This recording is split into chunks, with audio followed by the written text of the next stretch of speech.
ਦਰਸ਼ਕੋ break ਤੋਂ ਬਾਅਦ ਤੁਹਾਡਾ ਸਭ ਦਾ ਨਿੱਘਾ ਸਵਾਗਤ ਹੈ। ਐਂਡ ਵਾਲੇ ਸੈਕਸ਼ਨ ਵਿੱਚ ਅਸੀਂ ਡਾਕਟਰ ਸਾਹਿਬ ਕੋਲੋਂ ਸੁਣਾਂਗੇ ਅੱਜ ਦਾ ਵਿਚਾਰ, ਗੁਰਬਾਣੀ ਵਿਚਾਰ। ਜੀ ਡਾਕਟਰ ਸਾਹਿਬ ਕੀ ਕਹਿਣਾ ਚਾਹੋਗੇ? ਦੇਖੋ, ਵੀਰਵਾਰ ਦੇ ਪ੍ਰੋਗਰਾਮ 'ਚ ਅਸੀਂ ਭਗਤ ਨਾਮਦੇਵ ਜੀ ਜਿਹੜੇ ਮਹਾਰਾਸ਼ਟਰ ਦੇ ਬਹੁਤ ਵੱਡੇ ਸੰਤ ਹੋਏ ਜੀ, ਜਿਨ੍ਹਾਂ ਦਾ ਸੰਬੰਧ ਬੜੇ ਗਰੀਬ ਪਰਿਵਾਰ ਔਰ ਉਸ ਤਬਕੇ ਨਾਲ ਜਿਸ ਨੂੰ ਬ੍ਰਾਹਮਣਵਾਦ ਨੇ ਸ਼ੂਦਰ ਬਣਾਇਆ ਹੋਇਆ, ਛੀਂਬੇ ਜਿਨ੍ਹਾਂ ਦਾ ਕੰਮ ਕੱਪੜੇ ਸੀਣਾ, ਕੱਪੜੇ ਰੰਗਣਾ, ਇਸ ਕਿੱਤੇ ਨਾਲ ਸੀ। ਔਰ ਉਹਨਾਂ ਨੂੰ ਜਿਵੇਂ ਭਗਤ ਕਬੀਰ ਜੀ, ਭਗਤ ਰਵਿਦਾਸ ਜੀ ਬਨਾਰਸ ਹੁੰਦੇ ਆ ਬ੍ਰਾਹਮਣਵਾਦੀਆਂ ਦੀ ਨਫ਼ਰਤ, ਅਪਮਾਨ ਔਰ ਵਿਤਕਰੇ ਦਾ ਸ਼ਿਕਾਰ ਹੁੰਦੇ ਰਹੇ, ਇਵੇਂ ਭਗਤ ਨਾਮਦੇਵ ਜੀ ਨੂੰ ਮੰਦਿਰ ਚੋਂ ਧੱਕੇ ਮਾਰ ਕੇ ਪੰਡਤਾਂ ਨੇ ਕੱਢ ਦਿੱਤਾ ਸੀ ਜੀ। ਲੇਕਿਨ ਉਹਨਾਂ ਦੀ ਬ੍ਰਹਮ ਗਿਆਨਤਾ, ਉਹਨਾਂ ਦੀ ਰੂਹਾਨੀ ਅਵਸਥਾ ਇਸ ਹੱਦ ਤੱਕ ਪਹੁੰਚੀ ਕਿ ਉਹ ਰੱਬ ਦੇ ਨਾਲ ਇੱਕਮਿਕ ਸਨ। ਉਹਨਾਂ ਦੇ ਇਸ ਰੱਬੀ ਜਮਾਲ ਨੂੰ ਵੇਲੇ ਦੇ ਬਾਦਸ਼ਾਹਾਂ ਨੇ ਵੀ ਕਬੂਲਿਆ ਔਰ ਉਹਨਾਂ ਦੀ ਬਾਣੀ ਦੇ 59 ਸ਼ਬਦ ਜਿਹੜੇ ਨੇ ਉਹ ਗੁਰੂ ਅਰਜਨ ਸਾਹਿਬ ਨੇ ਗੁਰੂ ਗ੍ਰੰਥ ਸਾਹਿਬ ਦੇ ਵਿੱਚ ਸ਼ਾਮਲ ਕੀਤੇ। ਅਸੀਂ ਵੀਰਵਾਰ ਦੇ ਪ੍ਰੋਗਰਾਮ 'ਚ ਉਹਨਾਂ ਦੇ ਸ਼ਬਦਾਂ ਦੀ ਵਿਚਾਰ ਕਰਦੇ ਹਾਂ। ਅੱਜ 52ਵਾਂ ਸ਼ਬਦ ਹੈ ਜਿਸ ਨੂੰ ਅਸੀਂ ਵਿਚਾਰ ਰਹੇ ਹਾਂ। ਇਸ ਦੇ ਵਿੱਚ ਕੁਝ ਸ਼ਬਦ ਮਰਾਠੀ ਜ਼ਬਾਨ ਦੇ ਹੁੰਦੇ ਨੇ ਕਿਉਂਕਿ ਮਹਾਰਾਸ਼ਟਰ ਦੀ ਜ਼ਬਾਨ ਮਰਾਠੀ ਹੈ। ਔਰ ਮੈਂ ਬਹੁਤ ਵਾਰ ਦੇਖਦਾ ਹਾਂ ਵੀ ਜਿਹੜਾ ਜਿਸ ਖਿੱਤੇ ਵਿੱਚ ਜਾਂ ਜਿਸ ਕਿੱਤੇ ਵਿੱਚ ਹੁੰਦਾ ਹੈ, ਜਿਸ ਖਿੱਤੇ ਦੇ ਜਿਸ ਕਿੱਤੇ ਵਿੱਚ ਹੁੰਦਾ ਹੈ, ਉਹ ਜਦੋਂ ਕੋਈ ਐਗਜ਼ਾਮਪਲ ਦੇਗਾ, ਕੋਈ ਉਦਾਹਰਣ ਦੇਗਾ ਤੇ ਆਪਣੇ ਉਸ ਕਿੱਤੇ ਨਾਲ ਸੰਬੰਧਿਤ ਹੀ ਦੇਗਾ। ਜਿਹੜਾ ਖੇਤੀਬਾੜੀ ਕਰਨ ਵਾਲਾ ਹੈ ਉਹ ਫਸਲਾਂ ਦੀ ਗੱਲ ਕਰੇਗਾ, ਜਿਹੜਾ ਕੋਈ ਹੋਰ ਹੈ। ਹੁਣ ਕਿਉਂਕਿ ਭਗਤ ਜੀ ਜਦੋਂ ਰੱਬ ਦੇ ਨਾਲ ਇੱਕਮਿਕਤਾ ਦੀ ਗੱਲ ਕਰਦੇ ਨੇ, ਅੰਦਰ ਜਿਹੜੇ ਸਾਡੇ ਵਿਕਾਰ ਨੇ, ਕਮਜ਼ੋਰੀਆਂ ਨੇ, ਜਿਹੜੀਆਂ ਮਾੜੇ ਔਗਣ ਨੇ, ਉਹਨਾਂ ਨਾਲ ਲੜਨ ਦੀ ਗੱਲ ਕਰਦੇ ਨੇ। ਸੋ ਉਹਨਾਂ ਦੇ ਬਹੁਤ ਸਾਰੇ ਜਿਹੜੇ ਸ਼ਬਦਾਂ ਦੇ ਵਿੱਚ ਅਸੀਂ ਜਿਹੜਾ ਕਾਮਨ ਬੰਦੇ ਦਾ ਕਿੱਤਾ ਹੈ ਉਹਦੇ ਨਾਲ ਜੁੜੇ ਹੋਏ, ਜਿਹਨੂੰ ਅੰਗਰੇਜ਼ੀ 'ਚ ਮੈਟਾਫਰ ਕਹਿੰਦੇ ਨੇ, ਪੰਜਾਬੀ 'ਚ ਅਲੰਕਾਰ ਕਹਿੰਦੇ ਨੇ। ਇਹ ਸ਼ਬਦ ਛੋਟੇ ਲੇਕਿਨ ਇਸ ਦੇ ਵਿੱਚ ਜਿਹੜਾ ਇਸ ਅਲੰਕਾਰ ਨੂੰ ਇਸਤੇਮਾਲ ਕੀਤਾ ਹੈ ਔਰ ਜਿਹੜਾ ਮੈਸੇਜ ਆ ਉਹ ਬਹੁਤ ਵੱਡਾ ਹੈ। ਇਹ ਭਗਤ ਜੀ ਦਾ ਸ਼ਬਦ ਹੈ, ਸਹਿਜ ਅਵਲ ਧੂੜ ਮਣੀ, ਸਹਿਜ ਅਵਲ ਧੂੜ ਮਣੀ गाड़ी चालती, पीछे तिनका लेकर हाँकती, जैसे पनकत थ्रू टिटी हाँकती, सर धोवन चाली लाडली रहाओ, धोबी धोवै बिरह बिराता, हर चरण मेरा मन राता, भणत नाम दिओ रम रहा, अपने भगत पर कर दया। हुण ज़ाहिर है ਤੁਸੀਂ ਤਾਂ ਪਤਾ ਨਹੀਂ ਦੇਖਿਆ ਹੋਏ ਕਿ ਨਹੀਂ, ਲੇਕਿਨ ਜਿਹੜੇ ਅੱਜ ਤੋਂ ਪਹਿਲਾਂ ਪਿੰਡਾਂ ਦੇ ਵਿੱਚ ਵੱਡਾ ਹਿੱਸਾ ਜਾਂ ਅੱਜ ਵੀ ਸ਼ਹਿਰਾਂ ਦੀਆਂ ਆਊਟਸਕਰਟਸ ਤੇ ਧੋਬੀ ਘਾਟ ਹੁੰਦੇ ਨੇ, ਧੋਬੀਆਂ ਤੋਂ ਕੱਪੜੇ ਧੁਆਣਾ। ਬਹੁਤ ਵਾਰ ਤਾਂ ਘਰਾਂ 'ਚ ਹੀ ਮਾਵਾਂ ਜਿਹੜੀਆਂ ਨੇ ਲੈ ਕੇ ਥਾਪੀ ਕੁੱਟ ਕੇ ਕੱਪੜਿਆਂ ਦਾ ਜਿਹੜਾ ਉਹ ਮੈਲ ਕੱਢ ਰਹੀਆਂ ਹੁੰਦੀਆਂ ਸੀ।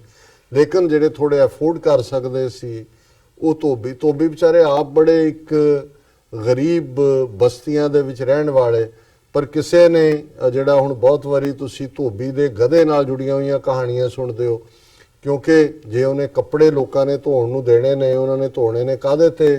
ਘਰ ਤੋਂ ਜਿਹੜਾ ਤਲਾਬ ਹੈ ਜਾਂ ਪਨਘੱਟ ਹੈ ਜਿੱਥੇ ਜਾ ਕੇ ਖੁੱਲੇ ਦਰਿਆ ਜਾਂ ਨਹਿਰ ਜਾਂ ਨਹਿਰਾਂ ਦਾ ਬਾਅਦ ਚ ਆਈਆਂ ਕੰਢਾ ਉਹ ਦੂਰ ਹੁੰਦਾ ਸੀ।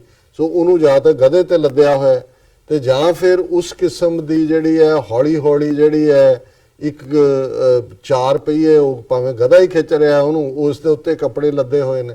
ਸੋ ਕਈ ਵਾਰ ਧੋਬੀ ਜਿਹੜਾ ਉਹ ਬਹੁਤ ਜਲਦੀ ਸਵੇਰੇ ਉੱਠ ਕੇ ਚਲਾ ਜਾਂਦਾ, ਜਿੰਨੀ ਕੁ ਪੰਡ ਸਿਰ ਤੇ ਵੀ ਚੁੱਕੀ ਹੁੰਦੇ ਨੇ ਵਿਚਾਰਿਆਂ ਨੇ, ਉਹ ਧੋ ਰਿਹਾ ਤੇ ਥੋੜਾ ਦਿਨ ਚੜੇ ਬਾਕੀ ਕੰਮ ਨਿਬੇੜ ਕੇ ਫਿਰ ਧੋਬਣ ਜਿਹੜੀ ਹੈ ਉਹ ਜਿਹੜੀ ਨਿੱਕੀ ਜਿਹੀ ਗੱਡਾ ਹੈ ਉਸ ਦੇ ਉੱਤੇ ਕੱਪੜੇ ਲੱਦੇ ਹੋਏ ਨੇ ਤਾਂ ਉਹਨੂੰ ਹੱਕ ਕੇ ਲਿਜਾ ਰਹੀ ਹੈ। ਹੁਣ ਇਸ ਨੂੰ ਹੀ ਮੈਟਾਫਰ ਦੇ ਤੌਰ ਤੇ ਭਗਤ ਨਾਮਦੇਵ ਜੀ ਨੇ ਇਸਤੇਮਾਲ ਕੀਤਾ ਕਿ ਔਰ ਇਹ ਫਰਮਾਇਆ ਕਿ ਸਹਿਜ ਅਵਲ ਧੂੜ ਮਣੀ ਗਾਡੀ ਚਾਲਤੀ। ਧੂੜ ਮਣੀ ਹੈ ਮੈਲੇ ਕੱਪੜੇ, ਉਸ ਧੋਬੀ ਦੀ ਗਧਾ ਗੱਡੀ ਦੇ ਉੱਤੇ ਲੱਦੇ ਹੋਏ ਨੇ ਵੀ ਹੁਣ ਉਹ ਜਦੋਂ ਉਹਨੇ ਖਿੱਚਿਆ ਕੱਪੜੇ ਭਾਰੇ ਨੇ ਔਰ ਉਹ ਗਧਾ ਹੌਲੀ ਹੌਲੀ ਉਹ ਜਿਹੜੀ ਹੈ ਉਹ ਸ਼ੁਰੂ ਹੁੰਦਾ ਹੈ ਤੇ ਜਿਹੜੀ ਪਿੱਛੇ ਧੋਬਣ ਹੈ ਪਿੱਛੇ ਤਿਨਕਾ ਲੈ ਕਰ ਹਾਂਕਤੇ ਤਾਂ ਕਹਿੰਦਾ ਸੋਟੀ ਮਰਾਠੀ ਜ਼ਬਾਨ। ਸੋ ਉਹਨੇ ਧੋਬਣ ਨੇ ਜਿਹੜਾ ਉਹ ਸੋਟੀ ਫੜੀ ਹੋਈ ਹੈ। ਪਹਿਲਾਂ ਉਹ ਗੱਡੀ ਹੌਲੀ ਹੌਲੀ ਸ਼ੁਰੂ ਹੋਈ, ਜਿਹੜੀ ਗਧਾ ਗੱਡੀ ਹੈ, ਔਰ ਖੋਤਾ ਰੇੜੀ ਵੀ ਉਹਨੂੰ ਕਹਿੰਦੇ ਨੇ ਸਾਡੇ ਲਹਿੰਦੇ ਪੰਜਾਬ। ਖੋਤਾ ਰੇੜੀ ਜ਼ਿਆਦਾ ਬਿਹਤਰ ਹੈ ਓਕੇ, ਕਿਉਂਕਿ ਖੋਤਾ ਤੇ ਗਧਾ ਹੈ ਨਾ। ਸਵਾਲ ਇੱਕ ਵੀ ਮਾਸਟਰ ਨੂੰ ਸਟੂਡੈਂਟ ਨੇ ਪੁੱਛਿਆ ਕਿ ਮਾਸਟਰ ਜੀ ਖੋਤੇ ਤੇ ਗਧੇ 'ਚ ਕੀ ਫਰਕ ਹੁੰਦਾ? ਉਹ ਕਹਿੰਦਾ ਬਹਿ ਜਾ, ਖੋਤਾ ਨਾ ਹੋਵੇ ਗਧਾ ਜਿਹਾ। ਸੋ ਮੈਨੂੰ ਕਈ ਵਾਰੀ ਹੁੰਦਾ ਵੀ ਗਧਾ ਹਿੰਦੀ 'ਚ ਹੈ ਪਰ ਅਸੀਂ ਪੰਜਾਬੀ 'ਚ ਉਹਨੂੰ ਬਣਾ ਲਿਆ। ਸਾਡਾ ਖੋਤਾ ਗੱਡੀ ਹੈ, ਖੋਤਾ ਰੇੜੀ।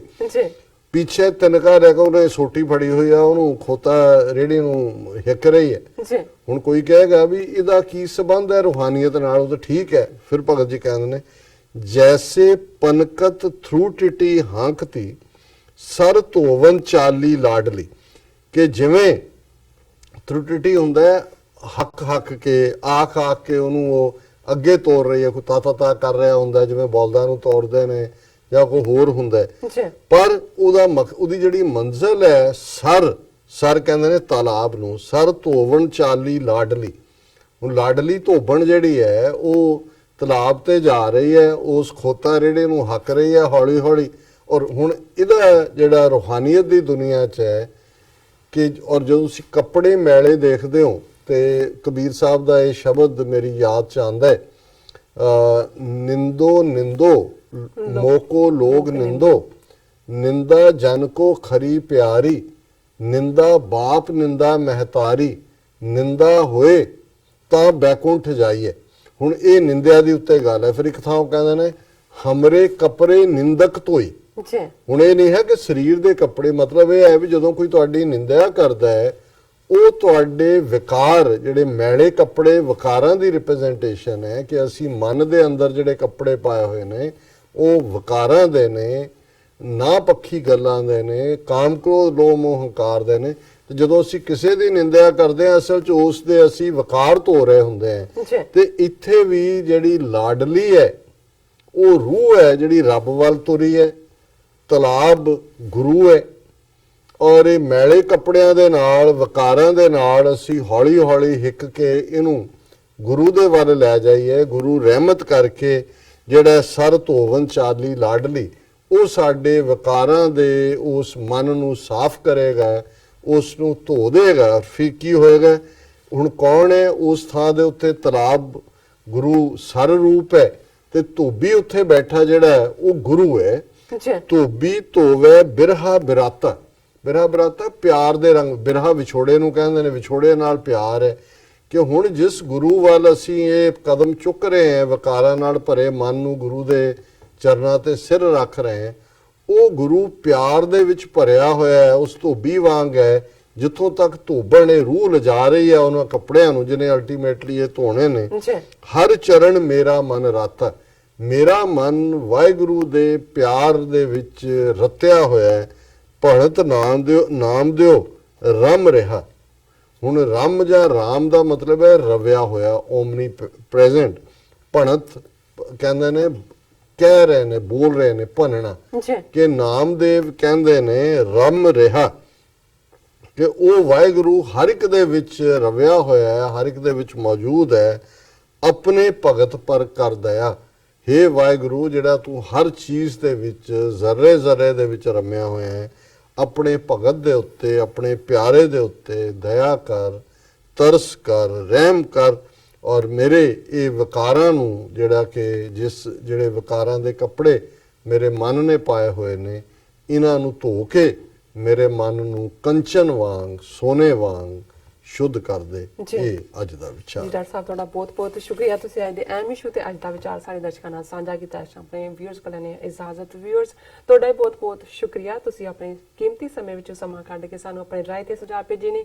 ਤਾਂ ਭੇਜਦੇ ਰਹਿਣਾ ਸਾਡੇ ਇਸ ਪਤੇ ਤੇ SOS@tv84.tv ਤੇ ਅਸੀਂ ਆਪਣਾ ਪ੍ਰੋਗਰਾਮ ਲੈ ਕੇ ਫਿਰ ਦੁਬਾਰਾ ਤੁਹਾਡੇ ਸਾਨਮੁਖ ਹੋਵਾਂਗੇ, ਸੇਮ ਟਾਈਮ ਸੇਮ ਪਲੇਸ ਤੇ। ਤਦ ਤੱਕ ਲਈ ਮੈਨੂੰ ਤੇ ਆਪਣਾ ਸੁਣਾ ਗਿਆ ਦਿਓ। ਦੇਖਦੇ ਰਹੋ TV84। ਬੁਲਾ ਦਿਓ ਫਤਿਹ। ਵਾਹਿਗੁਰੂ ਜੀ ਕਾ ਖਾਲਸਾ, ਵਾਹਿਗੁਰੂ ਜੀ ਕੀ ਫਤਿਹ।